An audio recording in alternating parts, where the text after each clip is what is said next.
Ngayon po, isa pa po, napag-usapan po yung napakaganda pong plano, yung racket. Yan.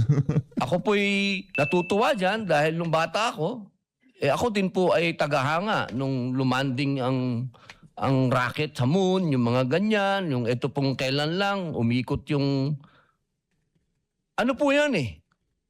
Pangarap yan ng bawat bansa. Pero sana po, ang kahilingan ko lang po, bago po tayo makarating dyan, maayos muna po yung transportasyon namin sa Bicol. Naku po. Tama naman ho mga punto de vista nitong si Senator Rodante Marcoleta. Pambihira. Yung ating transport system nga, di natin maayos-ayos tapos racket-racket pa tayo. Baka ibang racket ang tinutukoy ni Bangag, Sen. Baka tinutukoy niyang racket, yung mga program appropriation, insertion, mga flood control, ghost project, mga palsipikadong flood control. Baka yun ang racket na tinutukoy niya. Pambihira. Sa kauna-una pagkakataon, maririnig ho natin ang ambush interview dito kay Senator Rodante Marcoleta. Palakpakan ho muna natin. Itong si Sen Dante, no? Sobrang na-miss na ho natin itong si Senator Rodante Marcoleta. Alam niyo ba, pagka-Biyernes, kahit wala na siya dun sa saganang mamamayan, pinapanood pa rin ho natin yung programa nitong sila Sir Jen, Sir Nelson. At pagka-araw ng Biyernes o pagka nakachamba, nagpupunta do ho doon itong si Senator Rodante Marcoleta. Pero ano siya, John? Regular siya kada Biyernes. Kaya ang dami nating natatanggap na comment, mensahe sa ating mga kasama. Hinahanap po siya pagtungtong ng Biyernes. Asa na, na tayo, saganang mamayan, hindi pa ho tayo makakapagsaganang mamayan ngayon dahil wala nga ho itong si Senator Rodante Marcoleta. Kinulong ho siya ng administrasyon nitong si Marcos Jr. Sa kasong ika nga hindi naman maituturing na plunder kung tutuusin. Graft, kung ano man, pero hindi ho pasok sa plunder yan kahit sinong makausap nating abogado. No, talagang panggigipit ho, political prosecution ho ang ginagawa dito kay Senator Rodante Marcoleta. Senator Mike Defensor, magsi-senator ka. Kung Mike, magse-senator ka sa ayot sa gusto mo, ika nga, kailangan ka namin sa Senado sa 2028. Sa ayot sa gusto mo, magse-senator ka. Isang like at isang subscribe. Masaya na ho tayo dyan sa mga gusto sumali sa ating community. Yung join button, andyan lang ho sa baba. Paki-comment naman ho dyan sa baba. We stand with Senator Rodante Marcoleta, Mike Defensor, dyan sa comment section. I-comment nyo ho sa baba para makapagpakita ho tayo ng suporta dito sa ating mga iniidolo pagdating sa paninindigan, pagtayo sa tama. Ito na ho si Senator Rodante Marcoleta at itong si Sen Mike Defensor. Good. Siyempre malungkot, di ba? Hindi naman normal yung nangyari sa amin. Ako bilang isang senator na maraming gagampanan na tungkulin. Ang dami kong gustong ibulgar. Alam niyo naman na ayaw kong iwanan yung flood control scandal at meron pang impeachment trial na nagaganap. So hindi nyo maaalis sa akin na maisip ko talaga na itong nangyari sa akin lalo na. Kaya nga ako, alam ko pre-marking ngayon, hindi naman kami kailangan pumunta. Itong tatlo nandun na sa bus. Parang sila na-require. Pagkatapos pinalikan ako sa nakita nyo naman, nandiyan lang kami. Hindi man kami tatanungin. Sana nakatipid tayo ng gasolina. Hindi, para lang para lang sa tingin ko, alam nitong mga bangag na to na i-interviewin sila si Dante. Nakasama pa nga. Pambira, nakasama pa nga. Yung tag dito, yung pagpapadala dyan sa Sandigang Bayan dito kay Sen Dante. O pag-require ng kanilang presensya dyan sa Sandigang Bayan. No? Imbis na nananahimik itong sila Sen Dante, na-interview pa nga. Kung sino man, itong mga itong mga bantay na to, bakit nyo inayaan magpa-interview siya? Ang dami na nyo magagalit kasi viral na naman. Mantakin nyo. Nakakulong na si Senator Rodante Marcoleta, nagba-viral pa siya. Saan ba naman kayo nakakita? Ika nga. Ika nga niya, di ba? Sir, so far po, kamusta po kayo ngayon, sir, na gumugulong na po yung process po dito sa Sandigan Bayan regarding nga dito po sa ina-allege sa inyo? Ako sasagot. Doon sa kwarto niya, napakainit. And, dito? Ito. Hindi, sitwasyon mo yan sa kwarto niya. Mainit yung kwarto niya. And ako nga nagulat na si Manny Bonoan, nandun pa rin sa ospital, 2 buwan, sa 1 linggo lang. And siyempre, senador naman si Senador Marcoleta, parang masyadong deprived ang taong bayan dun sa boses niya, lalo dun sa impeachment process. Hindi ako nalulungkot na Grabe, no? Senador ho yan. Ako naman, kumbaga, talagang ngayong mga panahon na to, lahat ng kalokohan gustong gawin itong administrasyon na to, gagawin at gagawin ho talaga nila. May edad na yang si Senator Rodante Marcoleta. Mga kababuyan talaga ng administrasyon na to. No, kung kung meron lang tayong magic wand, pambihira. Kung kayo ho, merong isang may magic wand kayo. At meron kayong meron kayong isang kumpas na pwedeng gawin. Anong gagawin nyo? Dito sa na to, nararanasan natin sa Pilipinas na to. Yung isang wish nyo ba na yun, pababae ng presyo ng kuryente? Ano ba yan? Ano na yan? Diba? Ako meron ako naiisip kasi hindi ko sasabihin sa inyo. I-comment nyo. Kung pagbibigyan kayo ng isang wish, yan, wish na lang, hindi na magic wand. Bigla akong napapa-Harry Potter dito, napapaganyan di ba?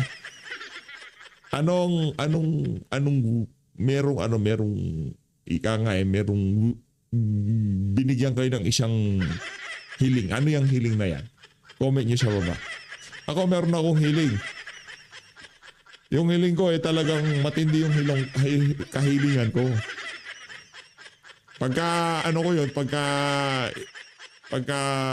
binanggit ko yung hiling na yon, baka bukas makalawa kasama ko na to sila.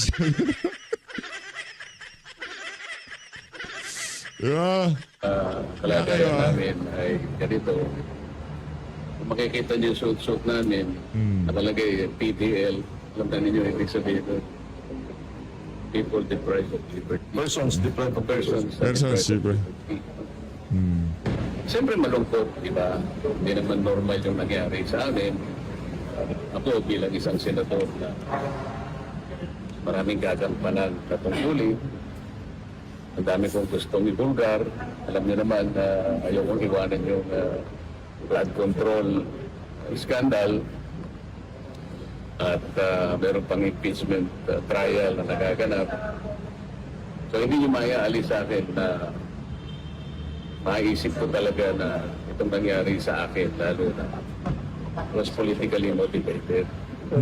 Ang katuwiran ay 2 bagay para hindi ko na gampanan ng tungkulin ko para malaman ng taong bayan kung sino ba talaga. Siyempre malungkot, di ba? Hindi naman normal. Ayun na nga mga kababayan, sana kayo kahit paano sumigla, nabuhayan ng pag-asa, natuwa sa inyong napanood na yan kay Senator Rodante Marcoleta. Sobrang nalulungkot ho tayo sa nangyari sa kanya dahil nga isa ho siya sa mga bumuboses para sa sambayan ng Pilipino. Para sa kapakanan ng sambayan ng Pilipino. Dahil nangyari yan, ang napakalaking dagok ho ng pagkakakulong niya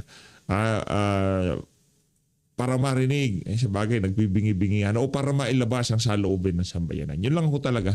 Malaki hong napakalaking dagok ng pagkakakulong nitong si Senator Rodante Marcoleta. Pero pa rin, tuloy-tuloy pa rin tayo. Hindi tayo titigil porket tawag dito, napakulong nila itong si Senator Rodante Marcoleta tapos na laban. Hindi ho tayo titigil dito sa PH Update. At alam ko, yun din ang nasa isip ng ating mga kababayang OFW. Wala nang wala nang atrasan to, dire-diretso na ito. Punta ko tayo kay Senator Robin Padilla. Nais ko lamang pong magbigay ng pagpupugay sa amin pong kasamahan sa minorya kay Senador Alan Peter Cayetano at kay Senador Pia Cayetano sa kanila pong mahusay at makabuluhang talumpati Mamaya natin papakinggan yung kay Senator Pia Cayetano. Ngayong hapon na ito. At ako po ay nagpupugay din sa atin pong kasama sa mayorya kay Senator Risa Hontiveros na nandito po at nakinig sa atin na minorya. Maraming salamat po. Isa pong malaking kaligayahan po sa amin na kayo po ay nandito. Opo, maraming salamat po. Hindi nagpunta si Ping Lacson. Ay, baka busy sa kakalkal ng flood control sa ano. Sa Taguig. Sa usapin po ng In fairness, nandiyan si Risa Hontiveros. No? Yung kontrasona, wala rin si Joel Villanueva. Talagang takot sa kulungan. Traitor nga. Traitor Joel Villanueva. SONA ng ating mahal na Pangulo, Bongbong Marcos, Ferdinand Marcos Jr. Meron lang po kaming mga komento at kasi kami po sa Bicol, sa Camarines Norte, Ginoong Pangulo, lagi po kaming nakakaranas ng brownout. Ito po ang malaking problema namin sa Bicol. Sabihin ko na po, buong Bicol region. Kasi, yan pong grid, nandiyan po yan sa Suwal, Pangasinan. Doon po nanggagaling ang energy, ang kuryente. Binabato po yan, dadaan sa maraming lugar bago makarating sa amin sa Bicol. At kapag nagkaroon po ng suliranin, ang mga power plant na yan, ang unang-una pong nagdurusa sa brownout ay kami sa Bicol. Kasi hindi naman po ma-afford ng mga namumuno sa atin na ang Calabarzon ang i-brownout nila dahil nandun lahat ang industrial cities and masasabi natin nandun ang industriya. Kaya doon sa baryo, lagi ang brownout. Ang hinihingi po sana namin, total na pag-usapan na yung sinasabing system loss, bakit hindi po sana bigyan ng solusyon kung ano yung kailangan namin sa malalayong lugar? Bakit hindi po kami payagan na magkaroon ng otonomiya na bigyan kami ng kapangyarihan sa malalayong lugar katulad ng pag-decentralize o pag-devolve ng ilang aspeto ng energy development. Katulad po sa aming Camarines Norte, pwede naman kami sanang pahintulutan na magtayo na lang kami doon ng sarili naming power plant dahil ang kailangan namin 100 megawatts para hindi na po kami nagsasuffer dyan sa systems loss. Kasi isipin niyo po yun, Ginoong Pangulo. Babato yan. Ang layo ng bato. Grabe. Nasaan po yun? Hinay-hinay ka, Sen. Robin, baka pagka naririnig nila yung bato sa Malacanang, iba pumasok sa isip nila, mahirap na. Linawin mo yung hindi bato, huwag mo sabihin yung katagang bato. Naku, iba yung meron, baka iniisip na si Senator Bato o yung batong sinisinghut nila, di ba? Mga adik kasi yung mga taga Malacanang. Si Amy Marcos nga, di ba? Sabi sa kapatid niya, adik. Yung problema natin dito. Kumbaga, bago dumating sa amin yun, ang dami ng systems loss.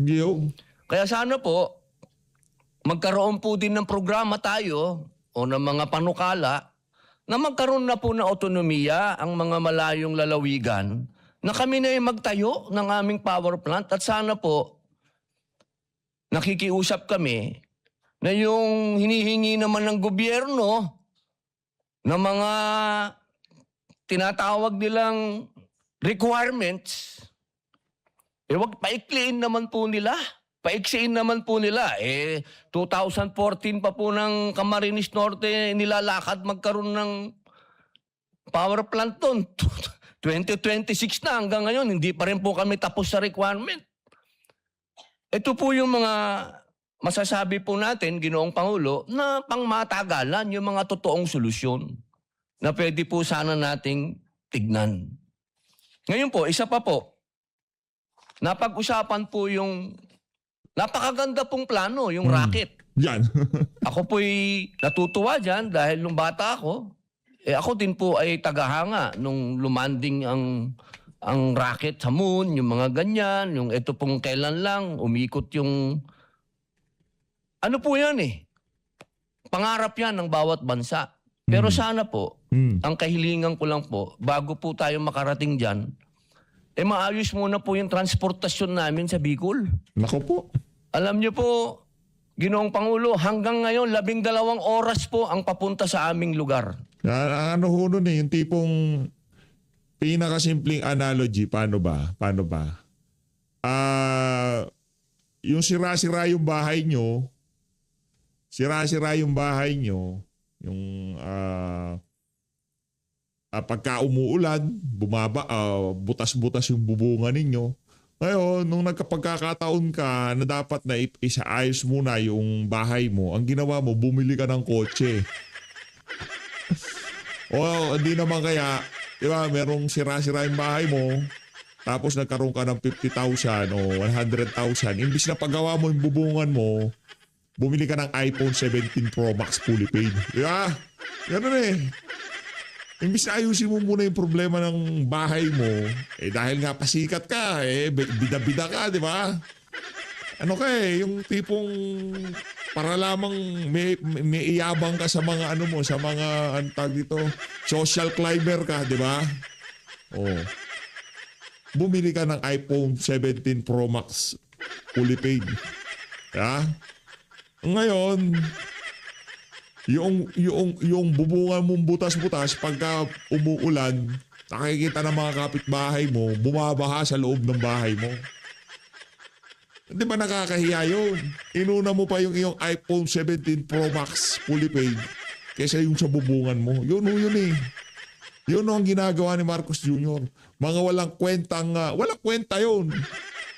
Una sa lahat, yung racket na yun, kahit magpunta pa sa Marsyon, hindi makakapagdala ni isang butil ng bigas doon sa mga kumakalam na sikmura ng mga ordinaryong Pilipino. Yun ang realidad ng buhay. Pero kung ang ating ekonomiya ay parang Korea, South Korea, parang Japan, parang Singapore, mga ganyan yung mga ekonomiya natin. Busog ang mga mamamayan, maganda ekonomiya, palipad ka na sa damukal na racket, baka hindi man pag-uusapan yan kasi ang daming trabaho, busy ang sambayan ng Pilipino, di ba? Pero nga dahil nga bangag ang presidente, ibibida mo yung racket. Yung mga flood control nga, anak ng tokwa, yung nasa lupa nga di natin na isasaayos, pupunta ka pa ng Kalawakan.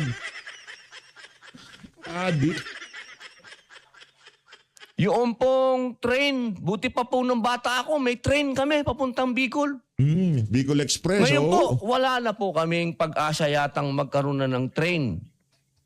Sapagkat noong araw po, nung panahon po nung nakaraang administrasyon, nagkaroon po ng plano na magkaroon ng train.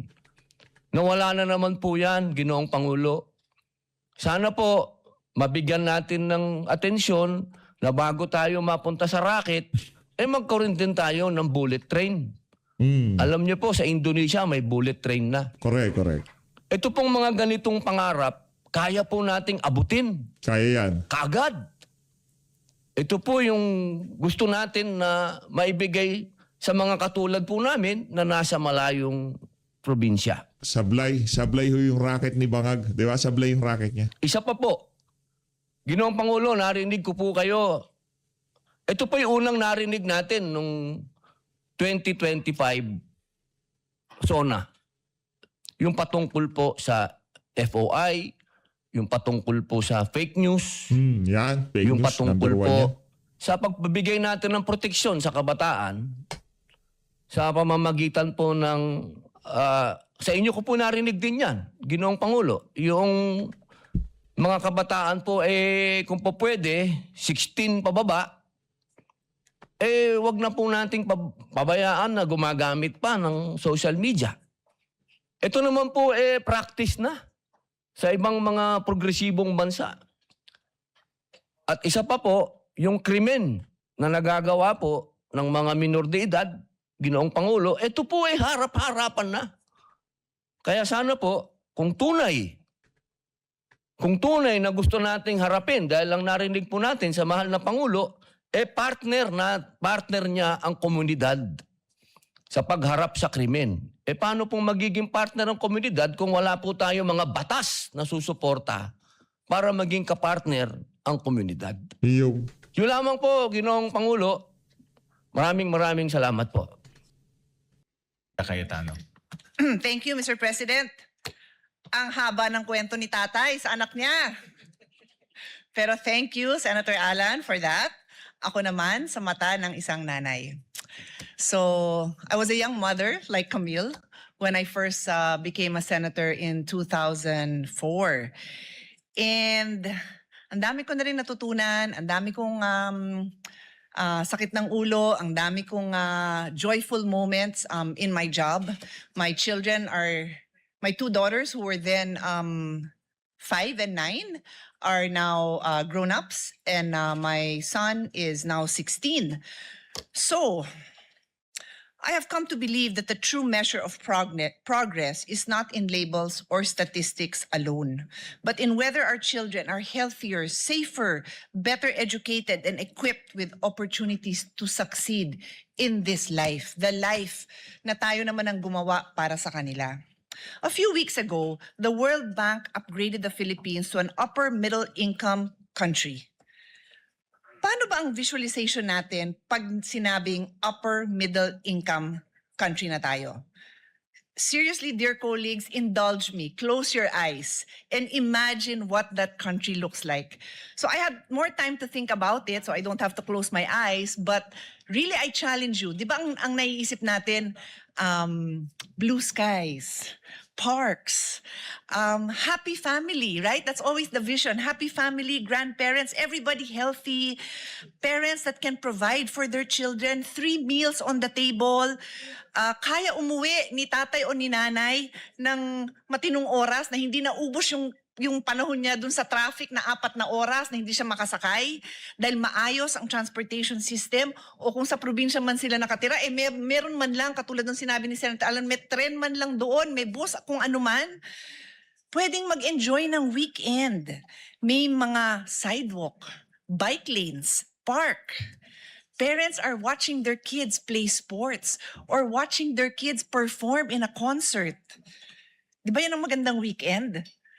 Tapos yung mga bata, kumakain ng masustansyang pagkain. At katulad ng sinabi ko, healthy ang parents and grandparents dahil meron din silang health system na madali nilang ma-access. At pag holiday, pwedeng may handa. At guess what? Pwedeng umuwi sa probinsya na hindi ubos ang sahod dahil hindi ganun kamahal ang airfare na katulad ng dinadanas natin ngayon. Pero napakahirap ipagmalaki at ipaliwanag na tayo ay isang upper middle income country kung hindi naman ito nararamdaman ng karamihan ng mga Pilipino. Ano nga ba ibig sabihin nito? It means that the country has a gross national income per capita between $4,496, so 277,000 pesos, okay, to $13,900 or 860,000 pesos, reflecting the economic size rather than individual household income. So ito po ay national economic size. Hindi po to individual income. So when you look at the vast majority that are minimum wage earners, less than minimum wage earners, informal sector, hindi naman sila nandito sa income bracket na ito. This is merely an income classification. It is a way of grouping economies according to average income. It does not reflect the struggles of ordinary Filipinos, ordinary families, because this is our reality. SWS Survey 2026 reveals that 52% or 14.5 million Filipino families identify themselves as poor, while 42% consider their families as food poor. Hindi man lang makakain ng maayos. Another SWS survey of 2026 states that 23.2% of Filipino families experience involuntary hunger in the first quarter of 2026. Involuntary po, hindi po nagda-diet, sadyang wala na ho talagang makain. According to PSA, poverty incidence, this is as of 2023, is 15.5% or 17.54 million poor Filipinos. So when we celebrate our status as an upper middle income country, ang pakiramdam ng tao, you do not see us. You do not hear us. Hindi nyo kami nakikita. Hindi nyo kami napapakinggan. Hindi nyo ramdam ang hirap namin. Kaya ako po, never ho ako nagse-celebrate kahit ilang taong ko na yung naririnig na malapit na tayo mag-upper middle income. But it does not translate to a better life for most of the Filipinos. I can spend all my time on this. I will not because yes, we can argue it is better because makaka-avail ng mas magandang mga loans and so on and so forth. Pero matagal pa ho ang effect nun. In fact, if you look at what investors are looking for, they have a long list of wants if they will invest in this country. Hindi lang basta yung makita nilang upper middle income ka. So I look to the SDGs, the Sustainable Development Goals. With only 4 years left before the 2030 deadline, and as the chairman of the Senate's Committee on SDGs, Innovation and Futures Thinking, we have been meeting with various agencies to understand where we truly stand. According to the data from PSA, out of 17 SDGs, only 10 have shown progress since 2015. Only 10. However, even among these 10, 8 are not progressing fast enough such that we will meet the targets of 2030. So mukhang fail po tayo sa Sustainable Development Goals.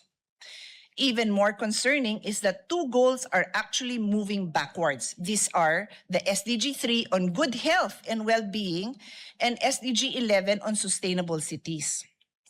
More on health later, but for now, I'd like to point out that the decline in SDG 11 on sustainable cities and communities is particularly alarming because, according to the United Nations, by 2050, nearly 68% of the world's population is projected to live in urban areas. PSA has stated if our cities are not safe, resilient, and sustainable, millions of Filipinos will bear the consequence. Sadly, in many of these areas, we still lack the timely and reliable data needed to know where we are making progress, if at all. And if we do not have unified data to measure our progress, we cannot improve at all. That is why, as we reflect on yesterday's accomplishment, as mentioned during the President's SONA, I want to ask a simple question. Are Filipino families truly living better lives?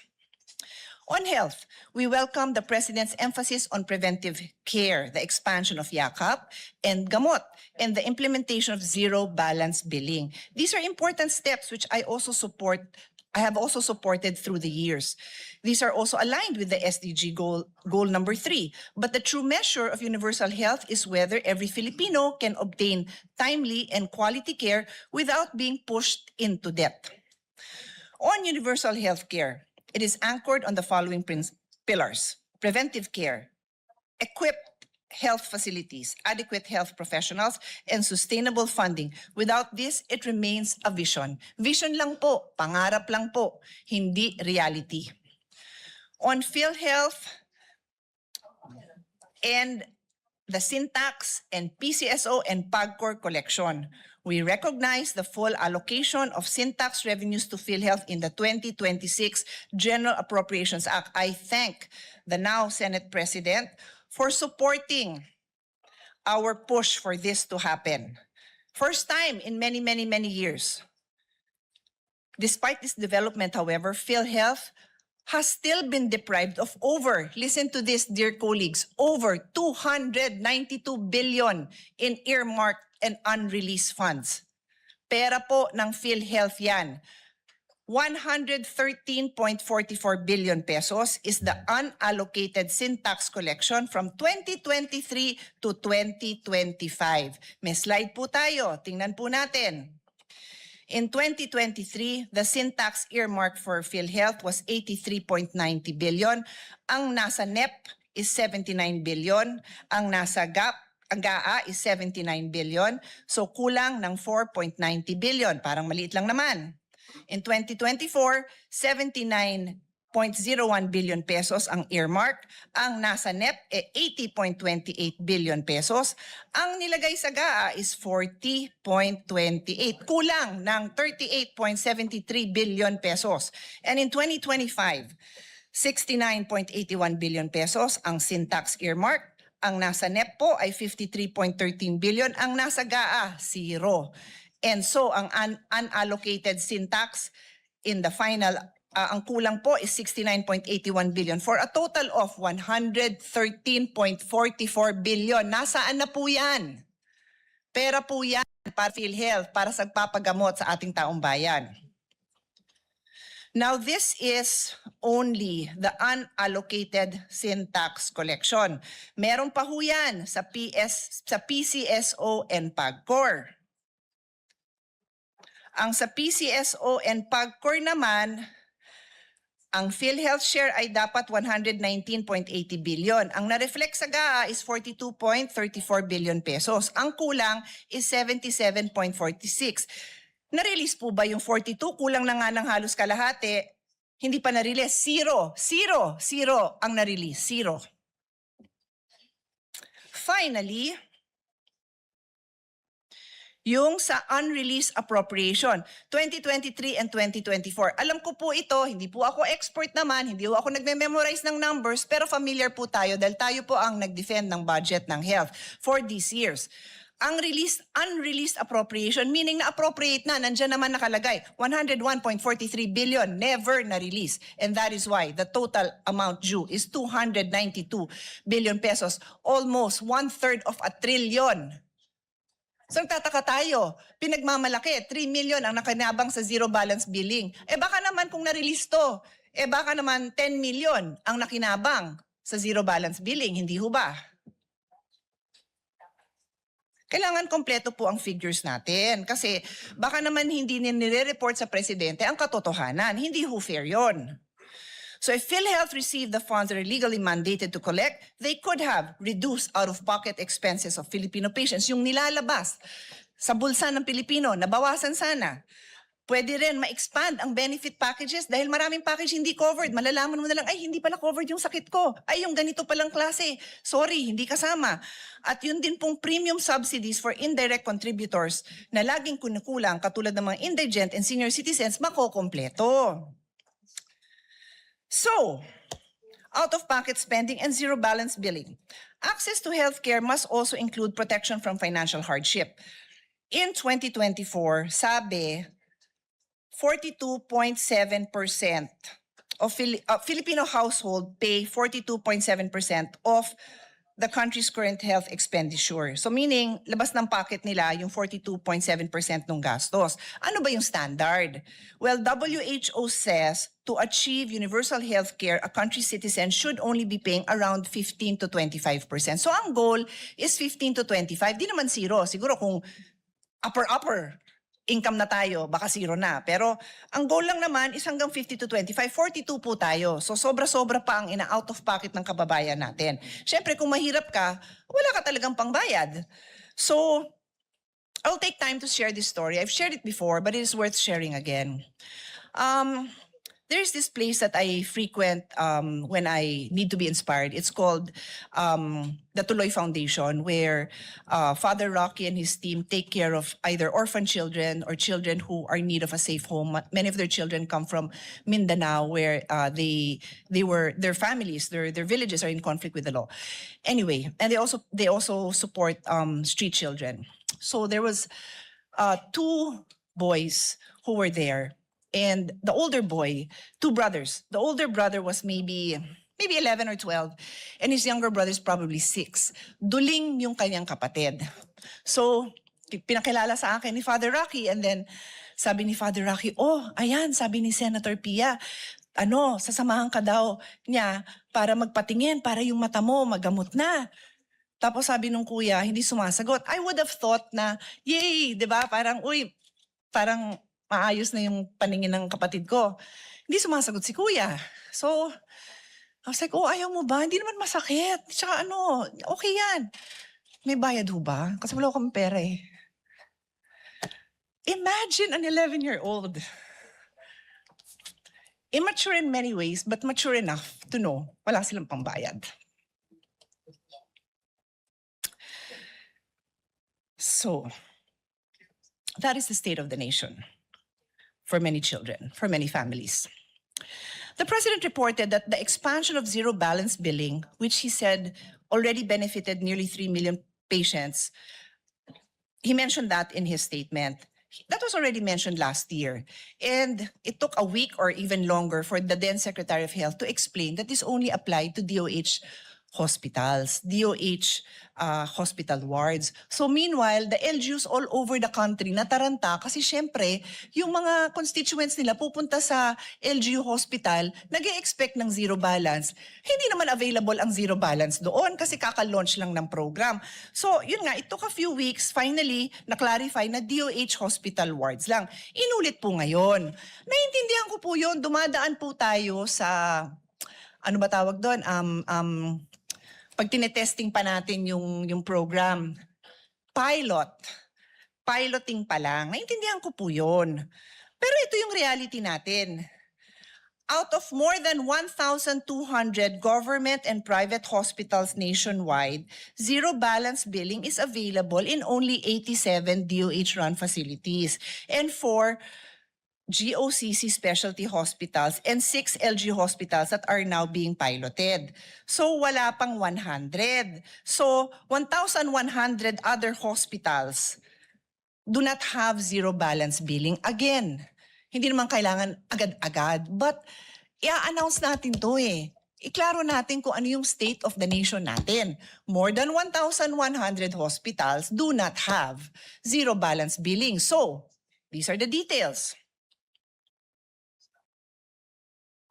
A vast majority of our country's healthcare capacity, including 346 LGU-run hospitals and 864 private hospitals, do not have zero balance billing. So ang mga kababayan natin, pag yan ang napuntahan nyo, sorry po, wala pong ZBB doon. This narrow scope is further compounded by geographical imbalances. 40 out of the country's 82 provinces do not have a single DOH hospital. So, 40 provinces, walang DOH hospital doon. Eh di paano? Sasakay ka ng tricycle, kalabaw, jeepney para pumunta sa kabilang probinsya para maghanap ng DOH hospital. That is the reality. Again, alam ko naman it takes time, pero we have to be honest about where we are. The 87 DOH hospitals are concentrated in only 42 provinces and major urban centers. As a result, patients in underserved provinces must travel 3 to 4 hours across municipal lines just to reach a facility that offers zero balance billing. In urban areas like Metro Manila, bed capacity is predominantly provided by private hospitals, which far outnumber regional public facilities. So kung taga Metro Manila ka, mas konti pa rin. Madami na nga ang tao, mas konti din ang DOH hospital. Coupled with low bed-to-patient ratios and chronic overcrowding, relying solely on 87 DOH facilities is simply not enough. As such, in the 2026 budget, we had to push for additional funding. Funding, additional, amendment, tawagin yung amendment, tawagin yung insertion, kahit ano pang gusto nyo itawag. Pinagmamalaki ko, na pinaglaban ko ang additional funding sinuport ng ating chairman, now Senate President, ang additional funding for ZBB, 3.3 billion operation of DOH hospitals in Metro Manila, another 6 billion operation of DOH regional hospitals and other health facilities, and 1 billion for DOH Universal Healthcare Fund for zero balance billing. Kasi yung pondo nun, kulang talaga. Okay, I move on to another topic. Human resource for health shortage. However, facilities cannot function without health professionals. The Philippines continues to face a serious shortage and unequal distribution of doctors, nurses, pharmacists, dentists, psychologists, and allied health workers, particularly in rural and underserved communities.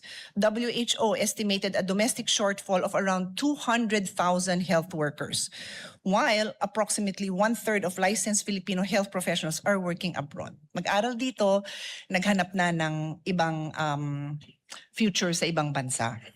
As a consequence, the Philippines has only 21.2 healthcare workers for every 10,000 people as of 2026, far below WHO's benchmark of 44.5 health workers for every 10,000. So more than kalahati yung kailangan, more than double yung kailangan isupport ng isang health worker sa recommended ratio. This requires sustained investment, which this representation has advocated through the expansion of medical scholarships under the Doktor para sa Bayan at kasama ng marami nating kasamahan dito sa Senado. Tayo ho ang nagpupush niyan. Maraming salamat sa Senate. Additional medical schools and investment in allied health. When we passed this law, there were only 8 medical SUCs. Today, we have 28. I am so proud of the Senate for pushing for this. It is a collective effort of this body. We have also been pushing for more science labs because kailangan ng doktor ng mga partners in healthcare. So lahat ng allied health, yan naman ang kailangan natin din pagtuunan ng pansin. Nabanggit ko na nga yun, may shortage tayo sa pharmacy, sa therapy, occupational therapists, physical therapists, sports, sa speech therapists. Lahat po yun, kulang na kulang. Lab technician, yung kumukuha lang ng blood test, kulang po yan all over the country. And this is a whole of government approach. We need SHED. We need the state universities. We need the higher education institutions to be a part of this because saan naman natin dadamputin itong mga professionals? We have to train them. We have to encourage them to enter into these professions. And then we have to make them realize that they have a bright future in this profession, in this country. So marami pa talagang kailangan gawin, kailangan po ma-address ito. And I end on this interesting note. Today, and I've seen this a couple of times, may mga vlog po akong nakita sa Instagram ng mga foreigners na magre-relocate na daw sa Philippines because mas maganda daw ang treatment and care for children with special needs sa Pilipinas. And this, the one I saw yesterday was from a foreigner who lives in the UK. Wow. Wow. And I think that is a tribute to our healthcare workers because alam ko naman na may shortage. Alam natin yan. So may mga foreigners na namamangha pa nga sa nagagawang trabaho ng mga health workers natin despite the fact that sila ay overworked and underpaid. So congratulations talaga sa mga health workers natin. Okay, I go to another example. I'll try to keep this short because you've all heard me talk about this. The vape epidemic. Data from the Food and Nutrition Research Institute reveals the rapid growth of youth vaping from 2015 to 2023, which recorded an increase in e-cigarette use of 0.8%, meaning less than 1%, to, guess what? 39.9%. Practically 40%, almost half of the youth are now vaping. Something that never even existed 10 years ago. A focus group research conducted by the Institute for Global Tobacco Control at the Johns Hopkins Bloomberg School of Public Health finds a tidal wave of flavors from e-cigarette manufacturers have been embraced by Filipino youth since 2022, not even 5 years ago, when the Philippine government lifted restrictions on e-cigarette flavors and lowered the legal purchasing age to 18. 21 years na nga po yun, dear colleagues. But this Congress, not this particular Congress, but the previous Congress, reduced the age to 18.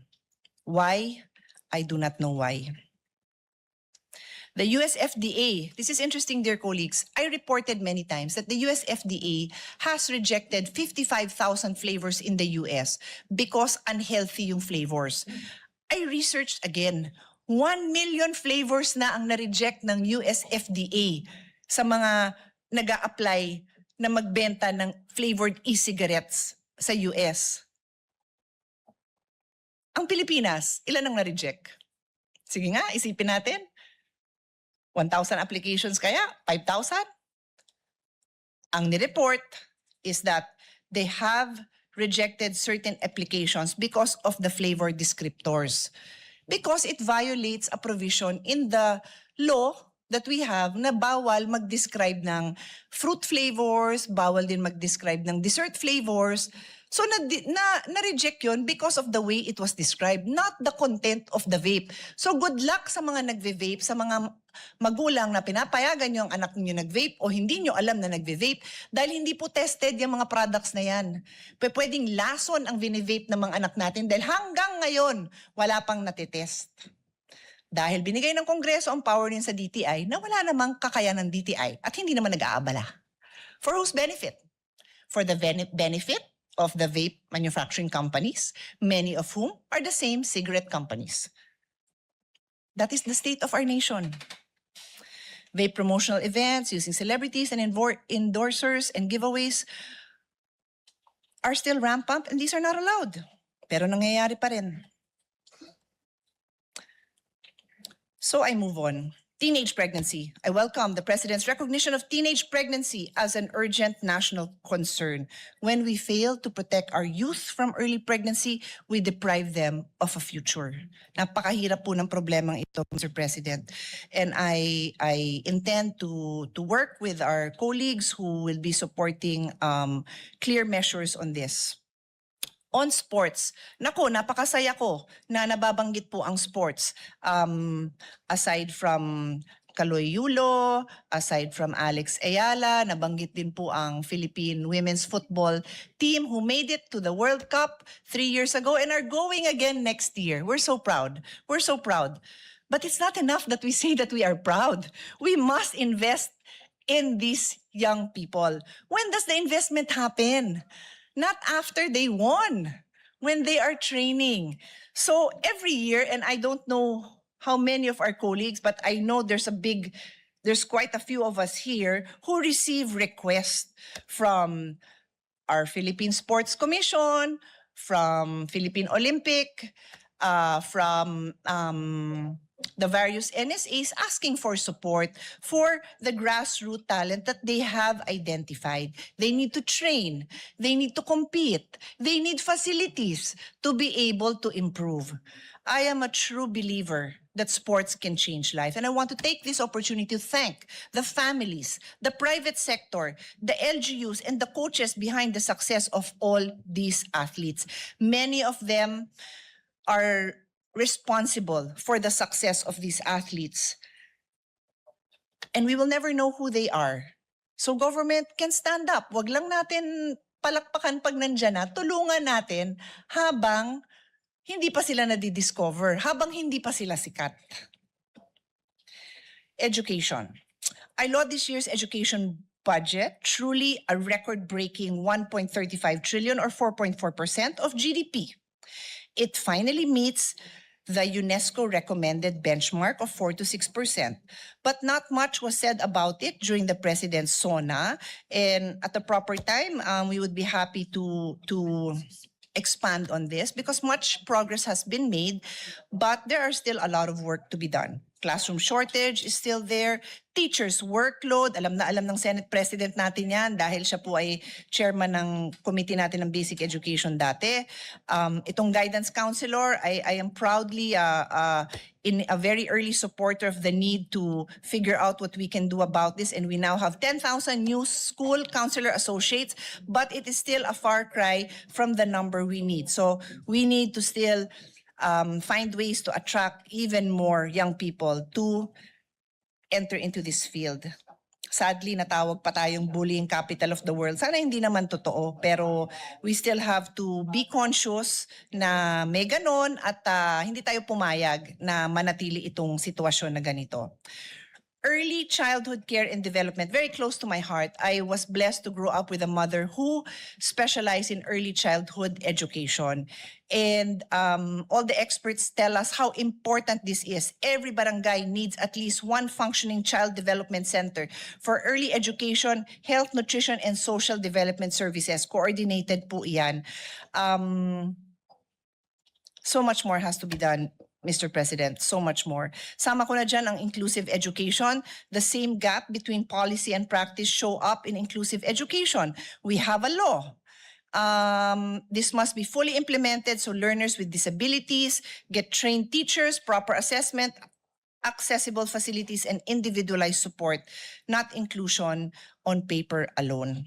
This historic education budget is an important achievement, but it must now produce historic improvements in learning, measured by whether our children can read, understand, think critically, and build a future for themselves. So I think this is my last topic on energy, fiscal concern, and unpaid work.